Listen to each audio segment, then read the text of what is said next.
დღეს არის ძალიან დიდი დღე ბათუმობის დღესასწაულის აღნიშვნის ფარგლებში კიდევ ერთხელ აღევლინა პანაშვიდი აქ ამ წმინდა ადგილზე, სადაც განისვენებენ ბათუმის საქართველოსათვის შემომტკიცებისათვის დაღუპული 50 ქართველი მებრძოლი, რომლებმაც თავი შესწირეს სამშობლოს ერთიანობისათვის ბრძოლად. ეს წმინდა ადგილია და ჩვენ ვალდებული ვართ ყოველთვის ქედმოდრეკილი მოწიწებით მოვიდნეთ ამ ადგილზე. დღესაც პანაშვიდი გადაიხადა სამღვდელოებამ, ჩვენ მრევლი ვესწრებოდით ამ პანაშვიდს და ვფიქრობ, რომ ეს ერთ-ერთი უდიდესი ღონისძიება ბათუმელობის ფარგლებში და აი ამ ღონისძიებათა ჩამონათვალში.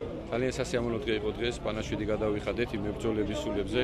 მე წარმოვიდგენთ თავდაცვის სამინისტროს ამ შემთხვევაში და ჩვენ მეომრებთან ერთად ვართ აქ, რომ მივაგოთ პატივი ღირსეულად დაღუპულ სამშობლოსათვის გაღებულ სულებს, რომლის პანაშვიდის მეუფე დიმიტრიმ გადაიხადა და დიდი მადლობა ბათუმს.